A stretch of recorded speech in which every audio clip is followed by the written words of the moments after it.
بسم الله الرحمن الرحيم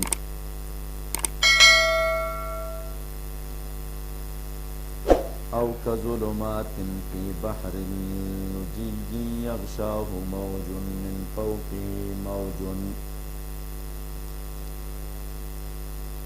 من فوقه سحاب ظلمات بعضها فوق بعض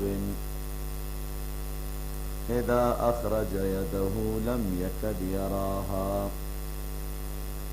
ومن لم يجعل الله له نورا فما له من نور سبحانك لا علم لنا إلا ما علمتنا إنك أنت العليم الحكيم.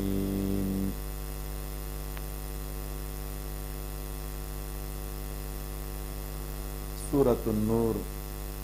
آیت نمبر 40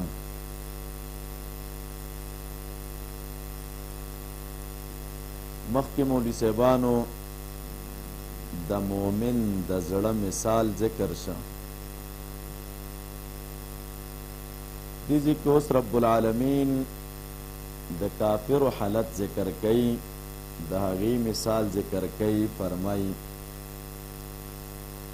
یا په بل عنوان باندې ووایي مخکې د اصحاب النور مثال ذکر شه دلته د اصحاب الظلمات.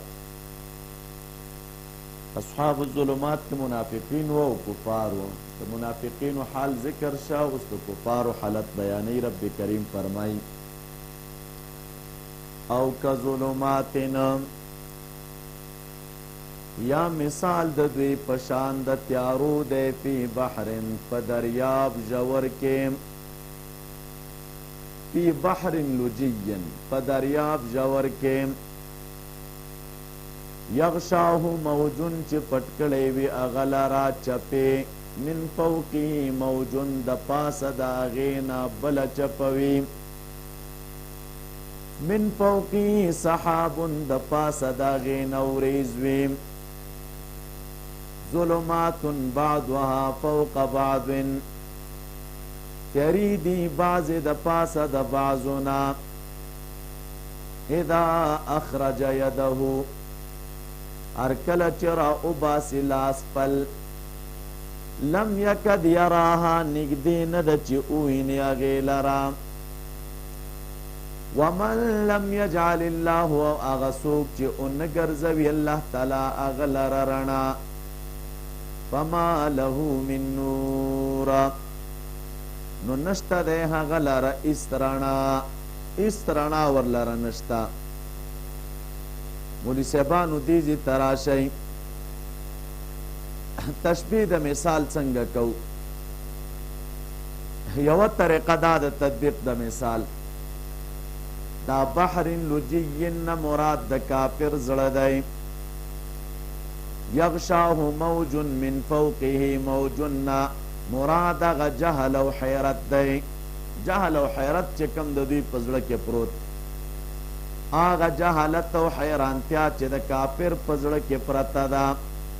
یعنی یو تیاره د جهالت او بل د حیرانتیا او د شک او من فوقه سحابنا دا چې د هغه ختم علی قلبه یعنی د پزړه باندې مهر وهلی دی نو د کافر زړه د ژور دریاب په شان دی لکه څنګه چې ژور دریاب تیارې والا وي نو دغه شان د زړه هم په تیارو کې ډوب دی او چپې د پاسه چپې د جهالت او د شک او حیرانتیا چپې دي چې په دې سره هم تیاره پیدا کیږي او بیا په الله تعالی د پاسه مهر وهلی دی چې استرنا ورته ننوځي نو کافی د کافر زړه چې دی دغه شان تک تور دی. دا یو دویمه طریقه د تطبیق د مثال دا ده کافر په درې تیارو کې دی بحر لجین کې ظلمت الاعتقاد د عقیدې تیاره هغې ته اشاره ده ځکه چې غلطه عقیده کې تیاره وي او په یغشاه موجون من فوقه موجون کې ظلمت العمل د عمل تیاره ده ځکه چې د سنت او د اخلاص خلاف ده او دو چپې ځکه راوړي دي چې دا عملونه ډیر دي او په هر عمل کې تیاره ده من فوقه سحاب کې ظلمت د قول دی د خبرو تیاره ده چې خبرې هم د شریعت خلاف دي ابی ابن کعب رضی اللہ تعالیٰ عنہ فرمائی وی کافر چې دی دا په پنځو تیارو کې راګیر دی اول فقلبه فی ظلمت وقوله فی ظلمت وعمله فی ظلمت وهو فی ظلمت ومدخله الى الظلمات زړه په تیار کې دی خبرې د تیارې دی عمل په تیار کې دی او د ټول په تیارو کې دی او تیارو ته داخلېدونکی دی چې هغه د قبر تیاره ده نو دا خبر ظلمات فوقها بعض دا دغه تشریح ده ځینې علماء کرام لیکي سراج المنیر والا لیکلي وی فی بحر لجین کې اشاره ده لا یدري تا خپله نه پوهېږي چې زه کوم طرف ته روان یم او زما څه هدف او مقصد دی او په یغشاه موج من فوقه موجن کې اشاره ده لا یدري انه لا یدري چې په دې هم نه پوهېږي چې زه نه پوهېږم یعنی په خپله ناپوهۍ هم نه پوهېږي چې دې ته جاهل مرکب وایي من فوقه سحاب کې اشاره ده ویعتقد انه یدري او دا عقیده لري چې دی پوهېږي نو دا بیا لویه تباهي ده چې په خپله ځان ګمان د پوهه کوي او حقیقت کې وي جاهله هغه شعر تاسو ذهن کې دی آن کس کې نه داند و نه داند کې نه داند در جهل مرکب ابد الدهر بماند یو سړی چې نه پوهېږي او په دې نه پوهېږي چې نه پوهېږم نو دغه انسان چې دی په جهل مرکب کې به همیشه د پاره پاتې وي او څلورم تطبیق علما داسې کوي فی بحر لجین کې ظلمت د شرک دی یغشاه موجن کې انکار جاهلیه عنادي دی من فوقه موجن کې ظلمت د فسق او د فجور او د اعمال او د اخلاق دی او من فوقه سحاب کې ظلمت د ظلمونو دی یا ځینې علماء کرام لیکي دا تشبیه په دې طریقه باندې دا تصور وکړه چې یو ژور دریاب دی چې د ژوروالي د وجې نه خپله تیارې والا دی بیا د دې دریاب د پاسه چپه راغله چې هغې نوره تیاره جوړه کړله او بیا پې بله چپه راغلله یعنی یو بل پسې چپې را روانې دي نو دې وخت کې به دریاب څومره هیبت والا وي او بیا چې کله د دې د پاسه د وریځې تیاره هم راشي نو د دې نه خوف نور هم زیات شي ځکه چې د دې په وجه هغه ستوري هم پټ شي چې په دریاب کې تلونکی انسان په هغې باندې ځان ته رهنمایي حاصلوي نو همدقه شان مولوي صاحبانو انسان غمجن وي په دې دوران کې نو همدقه شان چې دی الکافر فی ظلمات و حیرتنا کافر په تیارو کې دی او دغه رنګې حیرانتیا کې راګیر دی چې لاره ترې نه ورکه ده هېڅ پته ورته نه لګېږي چې څنګه ژوند تېر کم کوم طرف ته روان یم نیغه لاره کوم یه ده او کږه کوم یوه ده نو دا تطبیق دی او دا لم یکد یراها دیزی کې علما لیکي دلته د تاکید په طریقې باندې نفي د رؤیت د لاس ده یعنی نږدې نه ده چې لاس ویني یعنی لیدو ته نږدې شوی هم نه دی لیدل خو پرېږده لاس خو سړي ته نږدې وي که نه چې ورته وګوري ښکاري نو دی هغه لیدو ته نږدې شوی هم نه دی چې په دې تیارو کې خپل لاس ورته ښکاره شي ځکه شی ویني نه دومره تیارو کې به یو څوک څه ویني بیا رب کریم فرمایي یا د لم یکد معنا ده چې نه ویني لاس پل مگر پس د ډېر مشقت او تکلیف نه ځکه چې تیاره ډېره سخته ده ومن لم یجعل الله نورا فما له من نور اوس په دې کې اشاره ده چې نور رڼا د الله تعالی د طرف نه ده نو چاته چې ور نه کینو بس تیارو کې به پروت وینو بیا رب کریم فرمایي اوس په دې رکوع کې دا نور د حاصلولو اسباب راته ذکر کوي اللہ تعالی فرمائی علم ترا آیا نگوری یقینا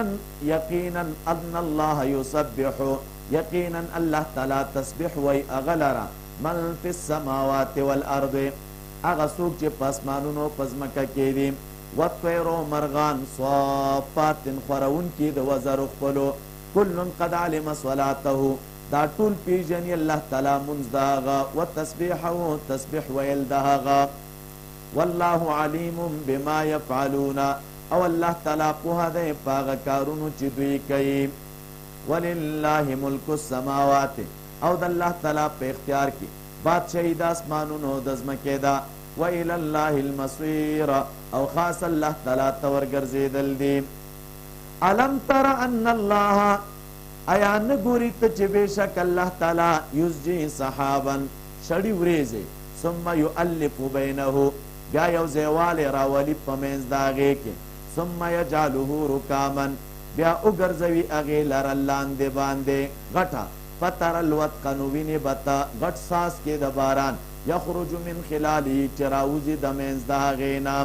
وینزل من السماء اور آوروی اللہ تعالی دا اسمان دا طرفنا دوریزونا من جبال پشان دا غرونو دی پیہا من بردن چپاگی کی گلی دا فیصیب به من یشا نو ارسوی آغا چاہتا چو غواری ویصرفه عن من یشا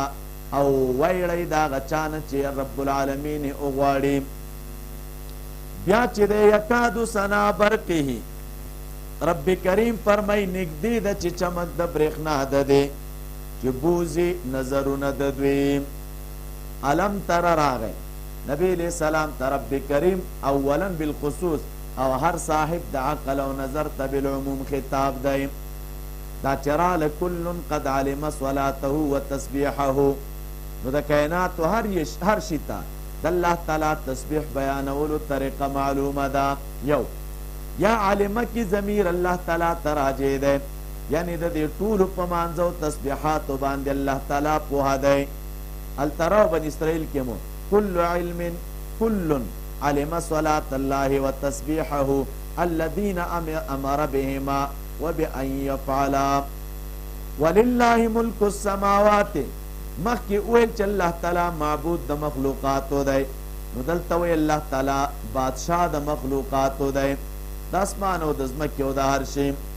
دا یوز جی چراغ دزمکی او دا خواوشو دا اطراف و اجزا را پورتا کولو تا ازجاوی رکامن چراغلے دی یو بلد پاسا تپا یو بلد پاس ودق چراغلے غٹ ساسگو علا باران توی من خلالی چراغلے یعنی دارا اوزی دا مینز دا غینا کعبوی وریزا دا باران غلبیل دی چپا دی سر باران چنیگی نو که دا باران دا نازلی دو پا وخریزا نوی نو پزمکا کبا دیر سا خراب کی ذکر بیا وہ ڈیری رات پیگی نو او دام وینزل من السماء رانا زلوی دبرن من جبال فیها من بردنا دا اس بلا خبر راتا کئی تو گورا دا اللہ تعالی دا قدرت دامی و دلیل دے چاگا پا پیزا کے اگا دا لولی غرون پیدا کری دی داگی ٹکڑی پزمکا باندے داگا پا حکم سر راوری گی دا گلیو غٹ غرون دی کلنا کل وساغ وڑی وڑی تینا چی دے لاندزم کی ترا غرزئی یو تفسیر پدے کے دا دے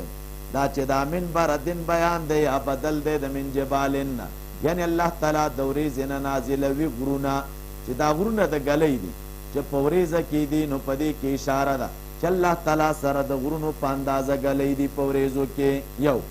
یا من جبالن وریزی دی وینزل من السماء من صحاب کل جبال بعض البرد یکاد سنا برقی یذهب بالابصار اللہ تعالی پوریزا کے بین باغا برخنا پیدا کرے چی نگدی دا چی چمک و پڑک دا برخنا دا غید انسانانو نظر نبوزیم یقلب اللہ اللیل والنہارا اڑوی را اڑوی اللہ تعالی شپورز ان فی ذالک لعبرتا لأولی الابصار یقیناً پدے کے خام مخا عبرت دے دا پارا دا عقلن والو واللہ خلق کل دابتنا اللہ تعالی پیدا کرے دے ہر حیوان من مائن دا اوبونا دیزینا اقوامولی سیبانو باب خامس دے تر آخر دا صورت پورے پدې کې بیا تقابل دی مابین د اوصافو د مؤمنینو د منافقینو کې. زجر د منافقینو ته، بشارت د مؤمنینو ته. صفات د منافقینو ابرات ذکر کې و سلویخ تسلویخ نه سلویخ اعلان دی او 50 درې 50 کې صفات د مؤمنانو یو 50 دو 50 ترغیب دی الی طاعت الله والرسول 450 بشارت دنوی دی 55 پک 50 زجر و تخویف دی منکرین و تو 50 آداب ثلاثه للمؤمنین لدفع الحرج.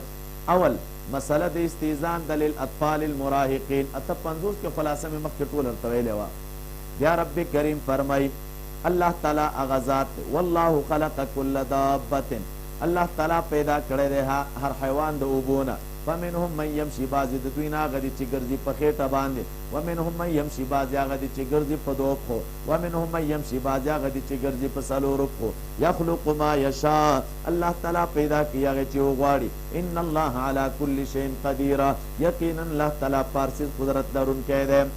لقد انزلنا آیات بینات،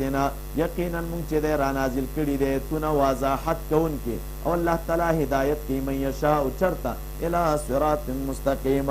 لارې نیغې او برابرې ته. څوک په خېټه روان دي کله دابه مما ان کې مخبره کړې وه د اوبو نه سره کم پیدا دي. څوک په خېټه روان دي لکه ماران، څوک په 2 پښو باندې روان وي لکه انسانان. یخلق ما یشاء، رب کریم پیدا کوي چې وی غواړي.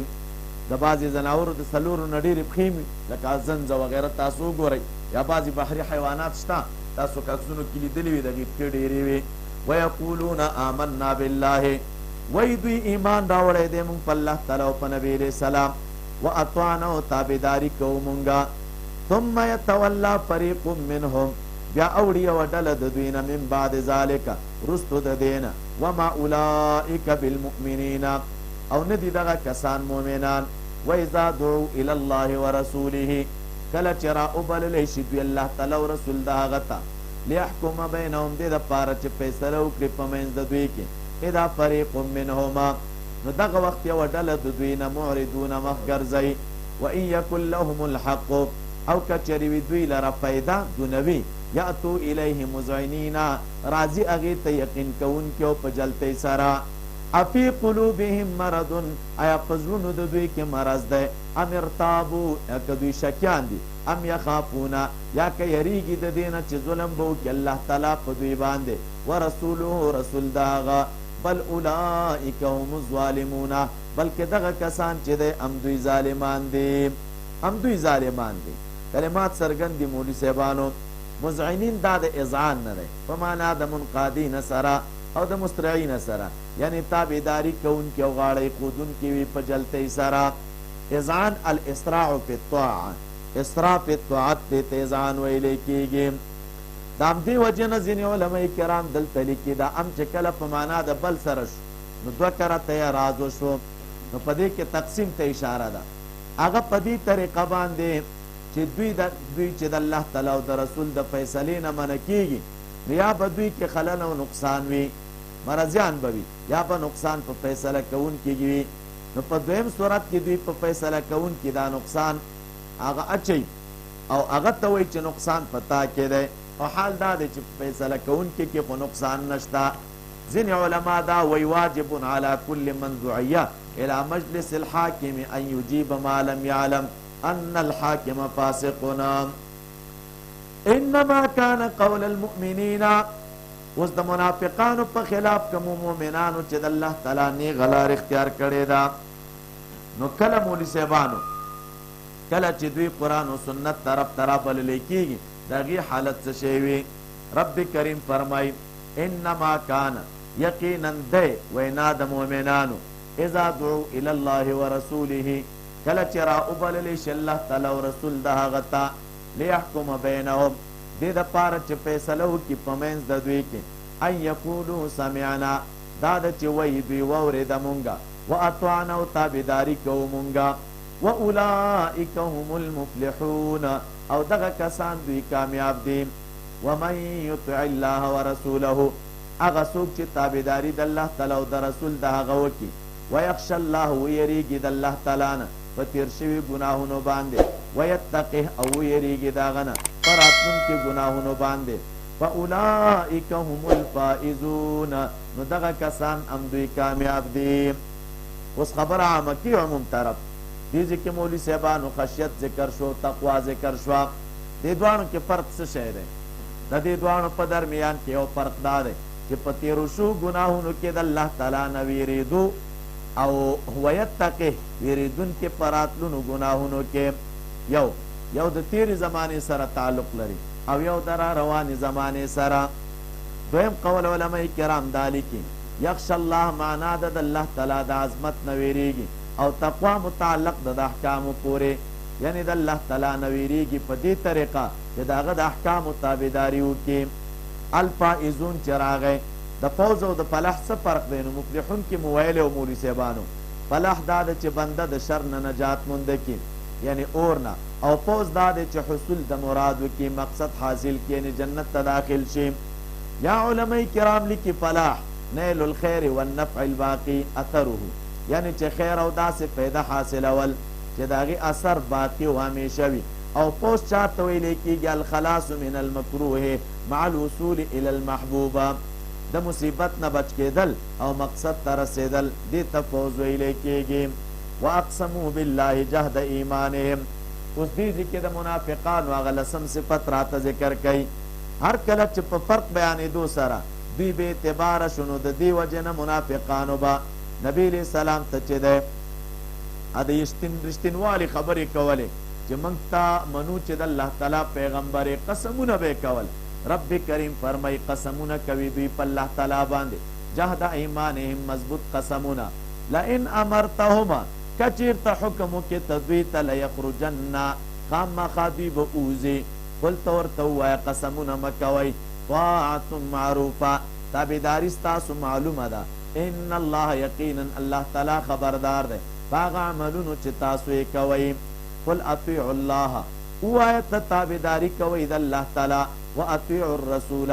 تابعداري کوئ د رسول. فإن تولوا نو که تاسو واوړئ نو یقینا په هغه باندې هغه شی دی ما حمل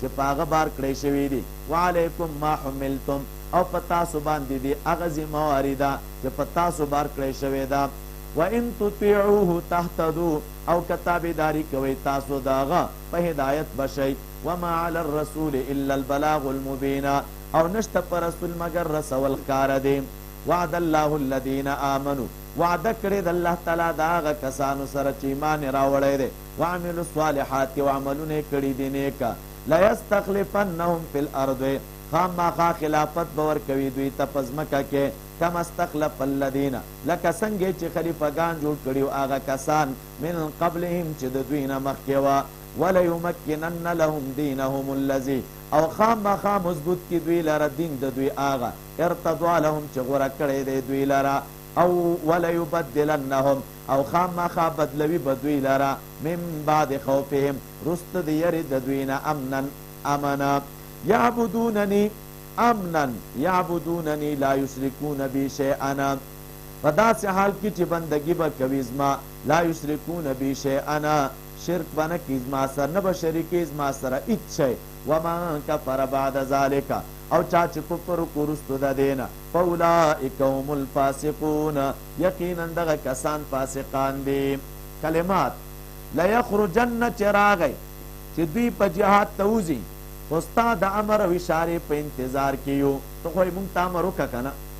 رب کریم فرمایي یا لیخرجن من دیارهم و اموالهم، دا معنا ده یعنی دوی به د خپلو کورونو مالونو نه اوځي. لکه دا د منافقانو طریقه ده چې د وخت نه مخکې قسمونه کوي. ته ورته وایې لا تقسمو، یعنی د وخت نه مخکې قسمونه د طاعت او جهاد ته د وتلو مه خورئ. ولې؟ طاعت معروفه، دا خبر د مبتدا محذوفې دی. ای طاعتکم طاعتا معروفه، یعنی ستاسو طاعت خو معلوم دی چې د وخت نه مخکې لافې کوئ، خو بیا په موقع کې چې دی پټېږئ. یا ستاسو طاعت معلوم دی چې د مفاد و خواهش دپاره دی. او دویم قول دا دی طاعت معروفه، مفسرین کرام لیکي موصوف صفت د مبتدا دی او خبر اولا بکم دی، یعنی د نیکۍ والا طاعت او غیر مشکوک اطاعت او فرمان برداری ستاسو سره لایقه ده چې هغه وکئ، او اسې د خولې طاعت ته اعتبار نشته دی. یا معنا دا ده چې امرکم الذی یطلب منکم طاعا معروفا، یعنی ستاسو کار چې تاسو نه د هغې طلب کیدی شي هغه دا دی چې تاسو نیکه تابعداري وکئ، نیکه تابعداري وکئ او بل خوا روان نشئ. بیا رب العالمین فرمایي او دوی کې خدا صفتونه نه و، نیکه تابعداري دوی کله کوله؟ الله تعالی فرمایي واقیموا الصلاة، پابندي کوئ د مانځه او ورکوئ زکات او اطاعت کوئ د نبی علیہ السلام، دې دپاره چې په تاسو رحم وکړی شي. لا تحسبن الذین، ګمان مه کوه په هغه کسانو چې کفر یې کړی دی، معجزین، عاجزه کوونکي الله تعالی لره، فی الارض په ځمکه کې، ومأواهم النار، ځای د دوی اور دی، ولبئس المصیر، او خامخا بد ځای د ورګرځېدو دی. دا چې راغله مولوي صاحبانو لا تحسبن الذین کفروا، که څوک وایي چې د کفارو خو ډېر هغه زور شوی دی، اسلامي خلافت به څنګه راشي؟ نو رب کریم فرمایي چې ګمان مه کوه چې دوی به عاجزه کې معجزین فی الارض، عاجزه کوونکي الله تعالی لره نه، رب العالمین نشي عاجزه کولی اگر که څومره زوري وي. یا ایها الذین آمنو، اوس بیا درې آداب او په منافقانو باندې رد او د مؤمنانو صفات راوړي، یا داسې وایي چې د منافقانو د مؤمنانو د صفاتو مقابله ذکر کیږي. رب کریم فرمای اے د ایمان والو لیستأذنکم الذین ملکت ایمانکم، اجازت دی وغواړي ستاسو نه هغه کسان چې مالکان دي خلاصونه ستاسو، والذین لم یبلغوا الحلم، او هغه کسان چې نه دي رسېدلي بلوغ ته منکم ستاسو نه، اجازت دی وغواړي 3 مراتنا، 3 ځله من قبل صلاة الفجر، مخکې د مانځه د سبا نه، وحین تدعون ثیابکم، او په هغه وخت کې چې ږدئ تاسو جامې ستاسو، من الظهیرة په وخت د غرمې کې، ومن بعد صلاة العشاء، او وروستو د لمونځ د ماسخوتن نه، 3 عورات لکم، دا 3 وختونه د پردې ستاسو دي، دا 3 وختونو کې به اجازت غواړي. لیس علیکم ولا علیهم جناح بعدهن، نشته په تاسو باندې او نه په دوی باندې ګناه وروستو د دې وختونو نه. طوافون علیکم، ډېر تلونکي راتلونکي دي په تاسو باندې، بعضکم بعض ستاسو نه علی بعض په بعضو، کذلک یبین الله لکم الآیات، دغه رنګې بیانوي رب العالمین تاسو ته آیات، او الله تعالی علیم دی او حکیم دی. او کله چې ورسیږي ماشومان ستاسو بلوغ ته، فلیستأذنوا، نو اجازه دی غواړي هر وخت، کما استأذن الذین من قبلکم، لکه څنګه چې اجازه غوښتي هغې کسانو چې مخکې د دوی نه، یعنی دوی مخکې د دې نه چې بالغان شوي. کذلک یبین الله، دغسې بیانوي الله تعالی تاسو ته احکام خپل، او الله تعالی چې دی علیم دی او حکیم دی. والقواعد من النساء، او ناستې بوډۍ د زنانو نه، اللاتي لا یرجون نکاحا، هغه چې امید نه لري د نکاح، فلیس علیهن جناح، نو نشته دی په دوی باندې ګناه، ان یضعن ثیابهن، چې کیږدي هغه زیاتې جامې خپلې، غیر متبرجاتنا، نه به وي ښکاره کوونکي ډول لره، و ان یستعففنا، او چې ځان پاک ساتي نو ډېر غوره دی دوی لره، او الله تعالی سمیع دی او علیم دی. کلماتو تراشي لیستأذنکما، وینځې غلامان، خادمان او خادمان، او د کور ماشومان، نو دوی د شپې او دغه رنګې د ورځې په 3 مخصوصو وختونو کې دوی به کمرو ته بغیر د اجازت نه ننوځي، نه به ورځي، سهار نه مخکې چې د شپې د اوده کېدو وخت دی، د غرمې په وخت کې چې عام طور سره خلک آرام کوي، او د ماسخوتن مانځه نه پس چې کله خلک د ورځې د محنت او مشقت نه پس اوده کېږي، نو دې وخت کې چې هر څوک ننوځي کوټې ته هغه اجازت به غواړي. نو مقصد د آیت دا شه چې عام خلک خو به هر وخت اجازت غواړي، او هر چې ماشومان او وینځې او غلامان دي نو هغوی به هم په دغې 3 وختونو کې اجازت غواړي. او سدي وایي چې څه صحابه کرامو به غوښتل چې په دې 3 وختونو کې د خپلو بیبیانو سره یو ځای شي، دې دپاره چې غسل وکړي او بیا مانځه ته ووځي. نو الله تعالی دوی ته حکم وکړه چې دوی د خپلو غلامانو وینځو ماشومانو ته دا حکم وکړي چې په دې 3 وختونو کې به نه راځي مګر په اجازت سره. 3 مرات یعنی 3 اوقات. وحین تدعون ثیابکم، چې راغی د دې نه ټولې جامې مراد دي، لکه بعضې خلک د آرام کولو په وخت کې چې دی هغه ټولې جامې بس یا مراد د دې نه د غرمې د خوب په وخت زیاتې جامې لرې کول دي د بدن نه. دا من الظهیره په غرمه کې آرام ضروري دی ځکه چې د شپې تهجدو دپاره مدد کوي. او حدیث کې راځي محبوب فرمای تاسو د غرمې خوب کوئ چې شیطان د غرمې خوب نه کوي. حسن بصری رحمت الله علیه په بازار کې څه خلک د غرمې په وخت کې په ګرځېدو ولیدله، ګوري چې روان دي او دغه رنګې ګرځي. وی فرمیل ارا لیلهم لیل سوئنا، ما د دوی شپه چې ناکاره ښکاره کېږي چې ټوله شپه په خوب کې تېره کړې ده ځکه د غرمې خوب نه کوي. او دا ثلاث عورات لکم راغی ای ثلاث اوقات لکشف عورات لکما، دا 3 اوقات دي چې په دې کې تاسو هغه خپل عورتونه ښکاره کوئ. او دا طوافون چې راغی علیکم بعضکم علی بعض، دا جمله اوس عذر بیانوي په هر وخت اجازه نه غوښتلو کې، یعنی ډېر تلونکي راتلونکي دي نو چې څوک درته ډېر د دې 3 اوقاتو نه بعد ډېر ځي راځي خادمان غلامان نو دوی به څه اجازتونه د تاسو نه غواړي.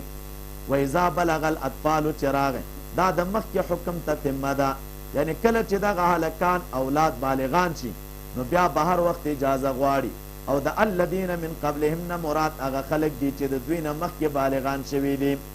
عطاوی و بالغ سړی که آزاد یو که غلامی بغیر د اجازت نه به نه داخلیږي. امام زهري وایي چې انسان به د خپلې مور کمرې ته د داخلېدو نه مخکې اجازت غواړي. د همدې مقصد دپاره د آیت نازل شوی. زمونږ او ستاسو په وطن کې چې بې تعلیمي ده که نه خو مور و پلار غر کي که نه، تاسو فکر کړی چا د مور و پلار دروازه ټکولی ده چې بس دراړم اجازت شته او که نه؟ نه آرام وي صحبه، نه قصه وي، بس هر وخت یې د هغې زړه وي که نه نو ته به یې پوزې ته ناست او یا اجازت وي که نه وي ته به یې کوټې ته ورننوځې. نو دا چې د خیره تاسو اولادونه پیدا شو نو دا تعلیم ورته ورکړي، په دې آدابو په دې اصولو باندې پوه کړئ چې د 3 وختو کې خو به د سره اجازت خامخا غواړئ. او دا نور وختونه چې دي نو په دې وختونو کې چونکې مسله د تلو راتلو ده نو چې دا بالغان چې نو دوی به بیا هر وخت اجازت غواړي، هر وخت د مور کوټې ته ننوځي اجازت به غواړي. صحابي مبارک ویل یا رسول الله ورته مور کوټه ده هغې ته به هم ننوځم او اجازت به اخلم. نو محبوب ورته ویلې بیا وایي نو مور نه ده. آخر ورته نبی علیه السلام ویل نو ته په دې خوښېږي چې ته خپله مور بربنډوې نه؟ خو انسان د مختلف حالات دي په سړي باندې راځي نو چې ته ننوځې نو اجازت به ضرور غواړې. دې کې دا د کور نزاکتونه ما درته ویلو مخکې، دا کور کې چې لانجې وي اختلافونه را جوړېږي د پلار او اولاد او دغه رنګې د ښځې او خاوند او د ورونو په خپل منځ کې سره غمونه او جنګونه جوړي خو اکثره د همدغې شیانو نه جوړېږي. خو که د شریعت د حدودو لحاظ وساتلی شي اولاد د پلار سره، د مور سره، مور و پلار د اولاد سره، ورونه د ورونو سره دا نزاکتونه چې دی سره مراعات کړي او لحاظ یې کړي نو دا قصې خپله ورکې دي، هېڅ مشکل هم نه راځي. دا اول قواعدو چې راغی نو دا اوس 2م قانون دی مولي صاحبانو د بوډۍ د پردې متعلق. هغه بوډۍ ښځې چې د هغوی حیض د یوې زمانې نه بند شوی وي د حمل او د ولادت هېڅ امید یې نه وي او نه د دوی سره څوک واده کول غواړي نو فلیس علیهن جناح، دوی دپاره الله تعالی دا جایز کړي دي چې دوی د غیر محرمو په مخ کې د خپل سرونو یا دغه رنګې هغه غټه لوپټه یا برقه چې دی لرې کړي. د ثیاب نه مراد دلته جلابیب دی ښه هغه لوی پړونی یا لویه برقه او چادري دا لرې کړي په دې شرط چې دوی د خپل بدن هغه پټ ډول او سینګار راښکاره نه کړي لکه د لاسونو نکریزې، بنګړي، د غاړې امیل وغیره دا شیان چې دی راښکاره نه کړي. نو زړه بوډۍ د غریبه نو پانک خو بیا هم رب کریم فرمای او که دوی یطلبن العفة یستعففن، عفت طلب ځان وساتي زړه ښځه هم نو دا هم د هغې دپاره چې دی غوره ده. لیس علی الاعمى حرجنا، دا 3م قانون دی دپاره د دفع د حرج. شان نزول دا دی علماء کرام لیکي صحابه کرام به چې کله د جهاد دپاره تلل نو د خپلو کورونو چابیانې به چې دی هغه خپلو بعضې معذورو رشته دارانو ته یا دوستانو ته ورکولې دې دپاره چې هلته خوراک څښاک کوي او په آرام سره اوسېږي. نو دې معذورینو ته به هغه شک پرېوته چې داسې کول دوی دپاره جایز دی او که ناجایز آیت راغی. 2م قول علماء کرام دا لیکي چې معذورو صحابو به د خپلو تندرستو رشته دارانو او دوستانو سره په خوراک کولو کې تنګستیا محسوسوله چې سینه داخله کې بد وګڼي نو دا آیت را نازل شه. رب کریم فرمای لیس علی الاعمى حرج، نشته دی پړندو باندې ګناه ولا علی الاعرج حرج او نه په ګوډانو باندې ګناه وعلا علی المریض او نه چې په مریض باندې ګناه ولا علی انفسکم او نه په ځانونو ستاسو باندې ان تاکلوا من بیوتکم چې خوراک کوئ د کورونو خپلونه او بیوت آبائکم یا د کورونو د پلارانو ستاسو نه او بیوت امهاتکم یا د کورونو د میندو ستاسو نه او بیوت اخوانکم یا د کورونو د ورونو ستاسو نه او بیوت اخواتکم یا د کورونو د خویندو ستاسو نه او بیوت اعمامکم یا د کورونو د هغه عمو ستاسو نه د تروریانو او بیوت عماتکم یا د کورونو د تروریانو ستاسو نه اعمام ترونه او عمات تروریانې او بیوت اخوالکم یا د کورونو د ماماګانو ستاسو نه یا د کورونو چې دی هغه خالي ستاسو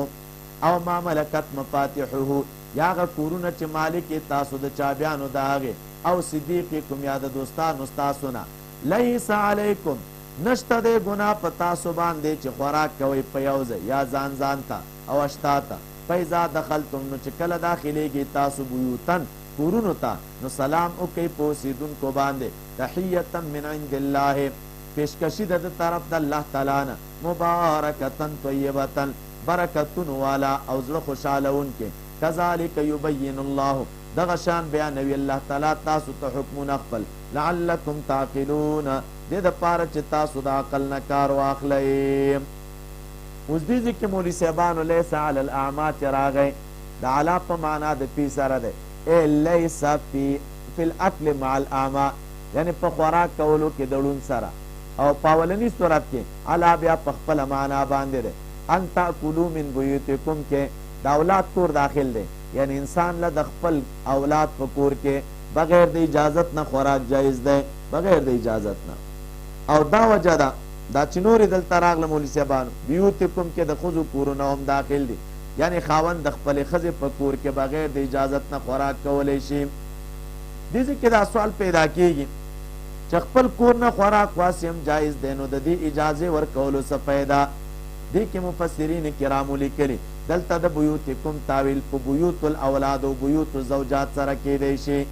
لیکن اصل وجه دا ده دلته تشبیه ده او مبالغه ده په اجازه ورکولو کې یعنی د نورو کسانو کورونو کې خوراک کول داسې دي لکه په خپل کور کې خوراک کول یعنی دا د خپل کور په شان ګڼه بیوت آبائکم ستا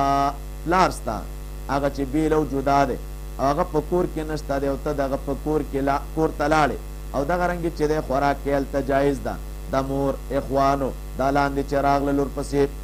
دی په کورونو کې خوراکونه چې دی هغه جایز دی تحیتا من عند الله مبارکه او ابن عباس رضی الله عنهما نه دا قول را نقل دی فاذا دخلتم بیوتنا هغوی مراد تېنه جوماتونه دي یعنی مسجد ته داخلېدونکي شخص دی د خپل ځان په شان مونږګزارو ته سلام وکړي تحیتا من عند الله مبارکه په دې کې الله تعالی ترغیب او تعلیم ورکړی چې په دې کې ډېر برکتونه او فایدې دي چاته چې سلام کولی شي دا هغه زړه خوشحالېږي خپلو کې وحشت او حسد چې دی هغه ورکېږي من عند الله انما المؤمنون الذين آمنوا بالله ورسوله اوس د منافقانو مقابله کې د مخلصو مؤمنانو صفات راوړي ربط آیت نه مخکې سره لکه څنګه چې د سلام حکم د مسلمانانو په کورنۍ کې دی نو دغه شان کله چې د نبي علیه السلام نه رخصتېږي نو په هغه وخت کې به هم د رخصتۍ سلام کوي او مخکې آداب او احکام بیان شول نو اوس د نبی علیه السلام شان ذکر کوي فرمایي انما المؤمنون الذین یقینا مؤمنان هغه کسان دي چې ایمان یې راوړی دی په الله تعالی او په رسول د هغه باندې واذا کانوا معه او کله چې وي دوی د هغه سره په یو کار را جمع کوونکي باندې لم یذهبوا نو نه ځي دوی حتی یستأذنوهم تر دې پورې چې اجازت ترې نه وغواړي ان الذین یستأذنوک یقینا هغه کسان چې اجازت غواړي ستانه اولئک الذین دا هغه کسان دي یؤمنون بالله چې ایمان لري په الله تعالی او په رسول د هغه فاذا استأذنوک نو هر کله چې اجازت وغواړي دوی لبعض شانهم اجازت وغواړي دوی ستانه د بعض کار خپل دپاره نو فأذن لمن شئت منهما نو اجازه ورکه هغه چاته چې غواړي ته د دوی نه واستغفر لهم او بخنه وغواړه د دوی نه ان الله یقینا الله تعالی غفور ذات دے و رحیم ذات دے. دا علی امر جامع چراغ مولی صاحبانو دا امر جامع نه مراد هغه اجتماعي کار دی چې دوی ورته راجمع کېږي لکه جمعه جماعت لوی اختر وړوکی اختر د جهاد یا بل دیني مصالحو دپاره. مطلب دا دی چې یوه مشوره شروع ده د مسجد د جوړولو یا د لارې یا پل وغیره او مسلمانان به د امیر د اجازت نه بغیر همداسې د مجلس نه نوځي. بیا دا حکم نبی علیه السلام پورې خاص نه دی بلکې مدارک لیکلي دي. دا واورئ ښه مدارک لیکلي دي وینبغي ان یکون الناس مع ائمتهم ومتقدمهم فی الدین کذالک. د نیکۍ کار ته د تا نه خلک ځي نو په کار دا دی چې اجازت در نه وغواړي بې اجازته دې نه ځي. نو ادب خو صحابه کرامو ته بیانوي او دې ځای کې مولوي صاحبانو اوس دلته چې دی بیا مدارک والا لیکي په کار دا ده چې خلک د خپلو علماو او د دین د مشرانو سره هم دقه شان سلوک وکړي چې بې اجازته د هغوی نه لاړ نه شي بې اجازته د هغوی نه لاړ نه شي. نو بیا فاذا استاذنوک لبعض شانهم کله چې دوی ستا نه د بعضې مهم کارونو د وجې نه اجازه غواړي نو ستا خوښه ده چې که اجازت ورکوي لکه عمر رضی الله عنه د نبی علیه السلام سره د غزا د تبوک ته تللو بیا د نبی علیه السلام نه اجازت وغوښته چې زما کور کې سخت ضرورت دی هغه ورته اجازت ورکه او دی ورته وفرمیل ارجع فلست بمنافقین نو فاذن لمن شئت منهم. نو نبی علیہ السلام د مصلحت په اساس چې چاته خوښه وي هغې ته د اجازت ورکړي واستغفر لهم الله یعنې د اجازت نه وروستو چې کله دوی رخصتیږي نو د الله تعالی نه دې ورته بخښنه وغواړي. په دې کې اشاره د مولوي صاحبانو چې اجازه اگر که د یو جایز عذر په وجه وي لیکن بیا هم په دې کې چې د تقصیر شته چې نبی علیه السلام یو ځای کې ناست دی او ته ترې نه روانېږې نو په کار دا ده چې هر کار د الله تعالی او د هغه د پیغمبر د خوښۍ دپاره چې دی ته وکړې. نو چې هر کله اصول د محبوب د مجلس دا و چې ګوره کله دا خلک ستا د څنګ نه ځي د یو نیکۍ کار دپاره نو په کار دا ده چې تا نه اجازت وغواړي. مدارک ملا صاحب وایي په کار دا ده چې دا کار خل د خپلو علماو سره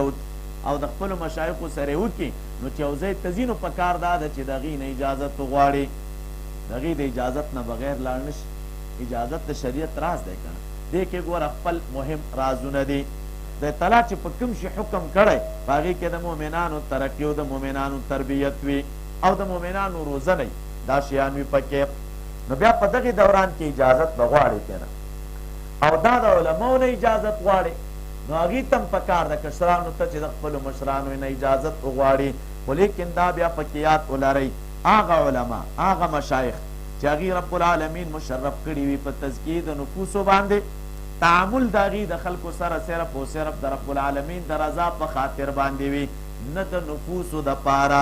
او نه د نفس حساب او نه د نفس ترقي پکې غرض وي صرف او صرف د رب العالمین د رضا دپاره د خپلو کشرانو سره تعامل وي بس. نو بیا د دغسې خلکو نه اجازت غوښتل پکار دی بې اجازې به نه ځې. موږ طالبانو یو دوران کې په دې بیخي خبر نه وو د آداب د حضرت مبارک صاحب رحمت الله علیه په دربار کې بیانېدل او سالکان به یې دې طرف ته متوجه کول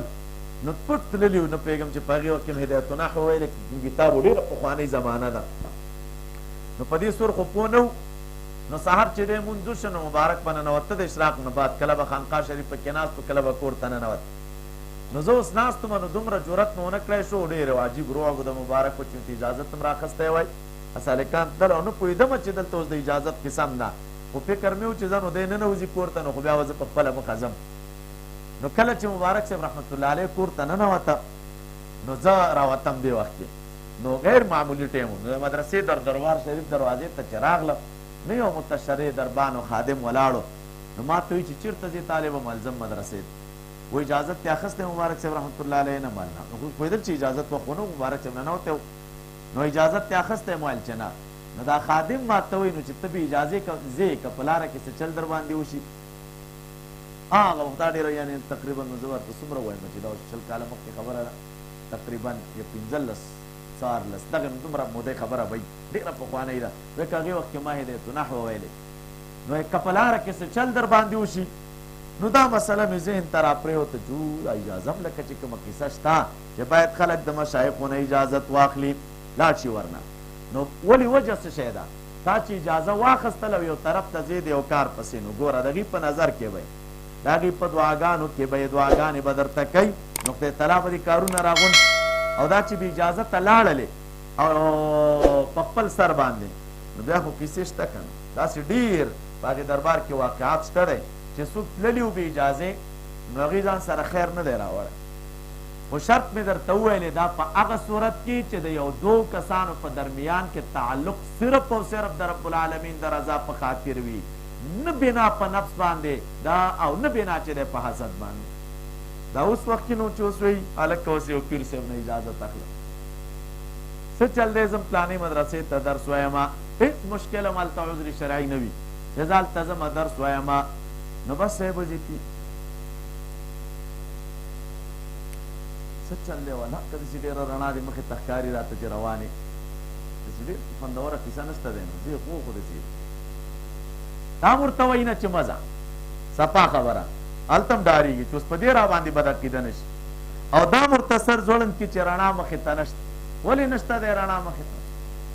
ښه نو څه چل وکړه بل ځي ته لاړ شي څه چل وکړه زما تر څنګ پاتې شه څه چل وشي لاړ شه کور کې کښېنه نو دا خو اوس مولوي صاحبانو دورې فتن دی نه هغسې کاملین شته لکه حضرت مبارک صاحب رحمت الله علیه چې و یا دغه کامل مکمل خلفا نه دغسې اخلاصونه شته دی او پاتې دي چې کم د هغوی په دور کې و ټوله قصه بنا ده ډېر چې دا مشکلات جوړېږي دا یو بل سره کینې او حسدونه او مشکلات دا شیان را پیدا کېږي نو د هغې مشکلاتو د وجې نه او د هغې بدنیتیو د وجې نه د شته سالکانو د خدای تعالی د رضا د طالبانو عمرونه د خاورو سره خاورې شي خلاصې استعدادونه د خلکو د خاورو سره خاورې شي څه چل اجازت نه ورکړي یا به هغه ملا سره نه لګېږي هسې به یې نه وي خوښ یا به چې دی دا سویه خوند نه ورکوي یا به په دې فکر باندې چې اوس د دې سرخوړلي عثمانه سویه اوچته نه شي ښه ملا ترې نه چېرته جوړ نه شي چې سبا میدان کې ولاړې ځکه ځان خو قطب ابدال هغه کوم مقامات د ولایت چې دي نو په هغې خو ټولو ځان ده ورته معرفي کړی او بیا د علم ظاهر په میدان کې ان تر شیخ الحدیثه پورې او مولوي صاحبانو تر مفتي اعظمه پورې تر دکتورا پورې هغه خو ځان ده ورته معرفي کړی چې په دې صفاتو زه مشرف یم نو دکتور هم یم ډاکټر هم یم په فنونو باندې هم پوهېږم نو زما تر څنګ اوسېږه که نه نو څه چل به وشي نو دا قیسې سره را جوړي نو د طالبانو هغه عمر د خاورو سره خاوري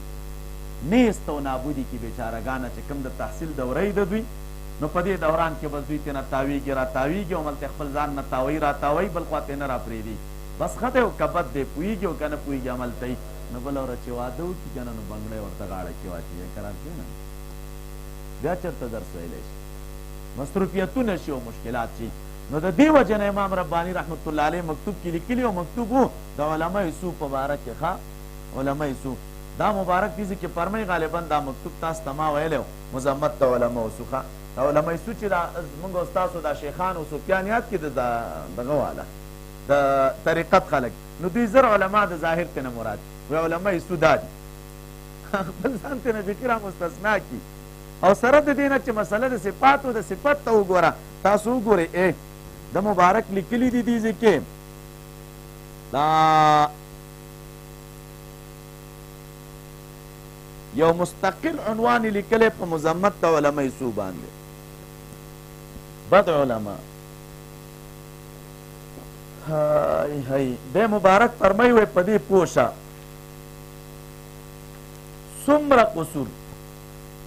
څومره قصور چې په ترویج د دین او د ملت کې وی راغلی او څومره فتور او کمی چې دا په خدمت د دین کې وی راواقع شوی نو مبارک فرمایي که همه اشومی اوست وی دا ټول د دغې علماو څو شومي ده نو د دوی بدنیتي ده چې د دین خدمت دغسې پاتې دی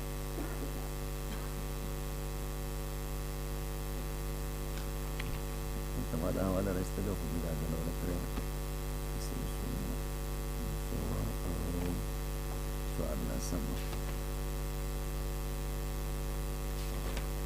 یو غټ مکتوب د مبارک په همدې عنوان باندې لیکلی دی ښه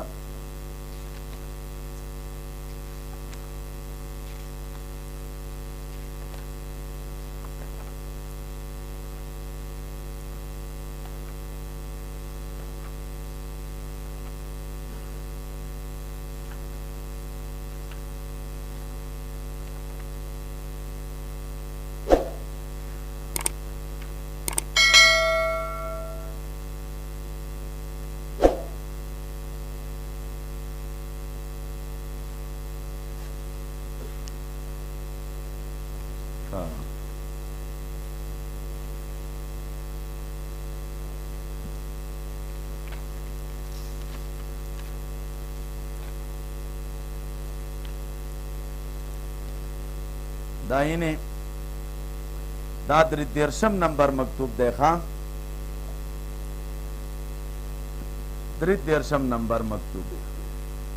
او دیزی کې لیکلی دی دا مکتوب دی حاجی محمد لاهوری رحمت الله علیه ته لیکلی در بیان مذمت علماء سو چې په محبت دنیا گرفتارند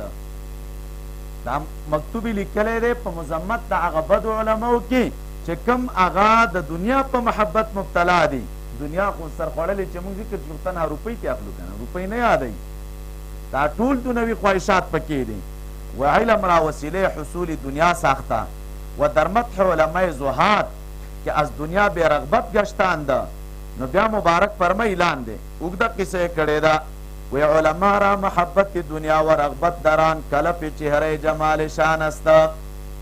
دی مبارک فرمای علما ولرا محبت د دنیا او تعلق د دنیا سره دا چې دی هغه محبت د دنیا او رغبت دنیا ته د دوی هغه د خایست د جمال د چهرې یو داغ دی یعنی دوی سره یو خایست یو ښایسته شي باندې چې یو داغ ولګېږي نو دوی د دوی د هغه خایست کومه چهره چې ده وایي په هغې باندې چې دی د دنیا محبت دا یو داغ دی بیا مبارک فرمایي ته به وایي چې نو ملا صاحب چې د دنیا مینم لري دا بیکاره صفتونه هم پکې یو ملا مې ولې ډېر خدمت کوي نو خدمت نه خدمت په کوم اجر نه لري مبارک فرمایي خلایق را اگر چې از ایشان حصول فواید است خلقو را اگر چې د دې ملا صاحب نه خو ګټه شته اما علم شان در حق ذات ها ایشان نافع نیامده دا علم د دوی دپاره ګټور نه دی هر چند تایید شریعت و تقویت ملت بر ایشان مترتب است وایي که هر څومره د ده په خدمت باندې او د ده په علم باندې د دین او د ملت هغه تقویت او د هغه تایید مرتب وي ولی اما گاه است که این تایید و تقویت از اهل فجور و ارباب فتور هم میآید بیا وروستو مبارک فرمای ای دا لیکلی دی دا مکتوب آخره کې آخره حصه کې وای دی مبارک فرمای علمائی کې به این بلا مبتلا اند آغا علما چې په دغې بلا مبتلا وي و په محبت این دنیا گرفتارند او په محبت د دغې دنیا دنیې گرفتار وي کبر شهرت غرور حسد انانیت وغیره از علماء دنیا اند وی دا چې دی دا د علماو د دنیا نه دي د آخرت علما نه دي ایشانند علماء سو دا مقه بد علما دي و شرار مردم او په خلکو کې بدترین و لصوص دین او د دین غلا و حال آن کی ایشان خود را مقتدی دین میدانند حال دا دی چې ځان ته خو غل نه وایي که نه ځان ته وایي د دین مقتدا وایي چې زه د دین مقتدا یما و بهترین خلایق میانګارند او ځان چې دی په ټولو مخلوقاتو کې بهترین ورته ښکاري ويحسبون انهم على شيء الا انهم هم الكاذبون استحوذ عليهم الشيطان فانساهم ذكر الله اولئك حزب الشيطان الا ان حزب الشيطان هم الخاسرون بیا مبارک څوی وی عزیزی شیطان لعین را دید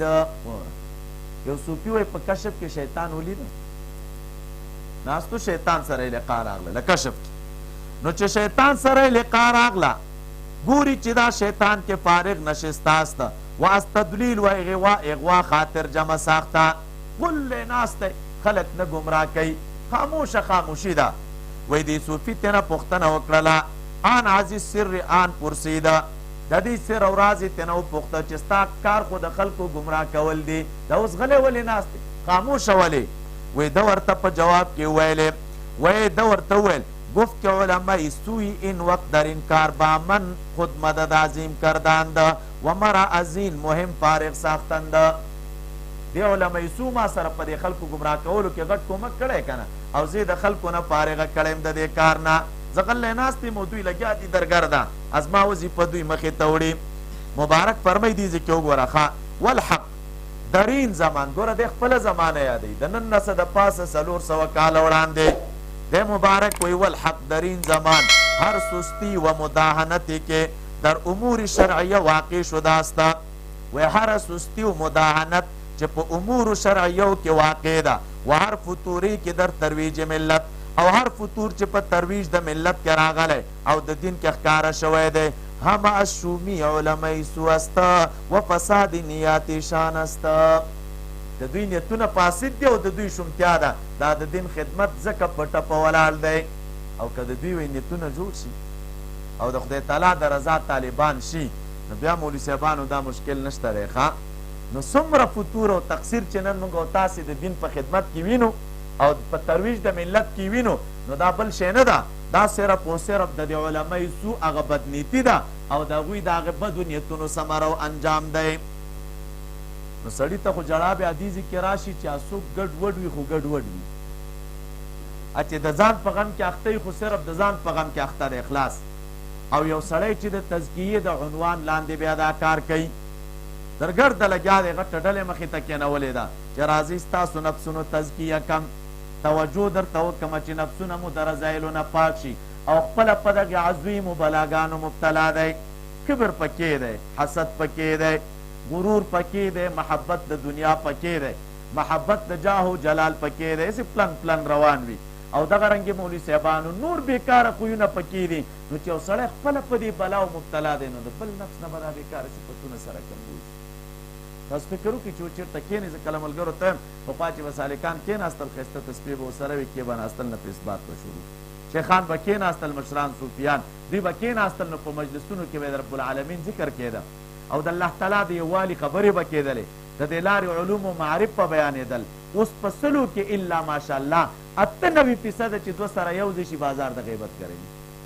98% او که دا مشران سره کښېني خپلو کې په ځای د دې چې ایثار په ځای د دې چې قرباني په ځای د دې چې للهیت د یو بل نه پیداکاري نو بس په دې فکر باندې کشرانو ته ذهنیت جوړ کړي چې دا څومره کمالات صرف په ما کې راغونډي بس پام کو چې بل ځای کې قدم کې نه دی او چېرته لاړ نه شي دا تزکیه چېرته د مولوي صاحبانو آیت همغه دی اولئک حزب الشیطان دا د رحمان ډله نه ده الله دې د حضرت بلخي صاحب مبارک درجات بلند کړي د مبارک صاحب رحمت الله علیه د عظیمو خلفاو نه مزار کې وفات دی ډېر ښه کتابونه یې لیکلي او د عاجزۍ خو دومره نهایت یو په کوم کال باندې چې موږ لویه دوره کوله نو دی راغی د حضرت شیخ صاحب مبارک مدرسې ته هغه مکتبه د دربار شریف دا د شیخ صاحب مبارک سره وه اوس یې وړې ده بېرته دربار شریف ته نو هغه د مکتبې والا سره د سره رابطه کړې وه چې کتابونه یې په کار وو هغه ورته ویلي چې زه لاړ شوي زما ته اجازه ده نو د درس ټیم موږ درس ته ناست نو دې وخت کې مو کتل چې څوک راغله شیخ صاحب مبارک یو چې بلخي صاحب راغی نو مې هم کتابونه کتلي وو کتابونه یو شیخ صاحب وو اوس هم دې دغه کې اوسېږي سقاوه کې دی که چېرته عبدالجبار شیخ صاحب نومېږي ډېر ښه ملا دی د دې بلخي صاحب یو کتاب و د تنقیح الصیغ په نوم باندې په صیغو باندې لیکلی و نو پاریپور کې هغه مدرسه کې به د اصولي اکبري سره د دا تنقیح الصیغ درسي ویلې طالبانو ته درس کې به یې ویلې دومره یو جامع او عجیب شی لیکلی و دا کتاب نو دومره خو د دغه عجیبه ملایي وه نو چې کله شیخ صاحب ته کس راغی چې بلخي صاحب راغی نو ما ته ویل چې ته په منډه ورشه بره ورسره کښېنه او اتاق ته یې بوځه نو زه راغلم د لاسه مې ونیو اتاق ته مې بوته د شیخ صاحب مبارک نو چې هلته یې وکتل چې هغه ځای د حضرت شیخ صاحب مبارک کور و نو چې دا څومره کوشش ما ورباندې وکړه چې دلته کښېنوي نه دلته خو نه کښېنوم بیرون مې راوباسه برنډې ته چې کوم ځای کې به شیخ صاحب مبارک میلمانه کښېنول د برنډې د میلمنو ځای چې و چې دلته ما ولې دلته کښېنوئ دلته خو نه کښېنم لاندې شیخ صاحب مبارک ناست دی او درس کوي دا برنډې لاندې هغه د درسي حلقه به همغې ځای کې وه راغلی مخامخ داسې هغه سایکلې به موږ درولې لاندې چا به موټر سایکلې درولې برنډه وه نو همغې برنډې د پاسه کښېناسته نو موږ هم ورسره کښېناستلو مجلس هم شروع کړه ورسره نو په دې کې واجبه قصه یې وکړه وایي دا قصه وکړه د خپلو کتابونو مبارک وایي بوټ ته راغلم وایي کتل مې د نیر په غاړه باندې هغه تختې باندې کتابونه پراته وو وایي دې کتابونو کې چې دی 2-3 کتاب از ما مو 2 که 3 نو دې کې یو کس راغی وایي دی دغه نه پوښتنه کړي کتابونو والا نه چې دا کتابونه خو راکړه نور لرې ورته ویل چې نه نور نشته وایي دی اخیستل نو چې دا کتابونه دی کس اخیستل وایي ما ورته ویل چې په دې څه کوې چې دا خو ډېر ښه کتابونه دي ما ویل چې چندین کتابونه نه دي 80 روپۍ ورباندې مه ورکوه او سم کتابونه ځان ته واخله خو چې دا خبره ما ورته وکړه نو جر او باسم سره شروع شو نو قریبه وه چې ما اوس لاندې دغه ته ټیل وایي دې نیر ته نو چې کله سره سړی ګرمه کې راغی نو ما ورته ویل چې دا کتابونه چې چا لیکلي دي او مصنف ته پېژنې لیدلی دی وایي چې نه لیدلی مې نه دی خو څه کتابونه مې ورته مخکې مطالعه کړي دي او دا کتابونه هم اخلم وایي ما چې نه دي دی لیدلی پېژنې هم نه چې خدای پېږده کومه زمانه کې تېرې خو سړی ډېر کتابونه ډېر عجیبه دي. نو بلخي صاحب مبارک ویل ما ورته وخندل چې هغه مصنف د دې کتابو زه یم. دا ما لیکلي وایي چې دا مې ورته ویلي بیا را سره دا نه منله چې د دې کتابونو مصنف دی نو دا یو عجیبه قصه وکړه. د داسې نورو ښکلو ویډیوګانو لپاره زموږ د الجامع دارالاحناف کابل یوټیوب چینل سبسکرایب کړئ.